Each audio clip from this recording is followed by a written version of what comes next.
Pihak kepolisian Kota Parepare terpaksa membubarkan ratusan penonton pertandingan bola basket karena ditemukan banyak melanggar protokol kesehatan.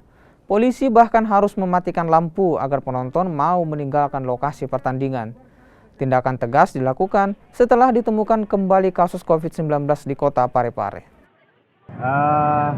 Ini kegiatan dari turnamen basketball antar pelajar yang memang kita lihat tadi bahwa penontonnya terlalu membludak dan sudah over kapasitas sebenarnya, terpaksa kita bubarkan kegiatan ini.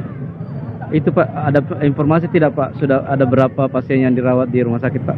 Kalau untuk sementara itu Pak, tadi informasi terakhir itu ada 11 pasien yang dirawat di rumah sakit.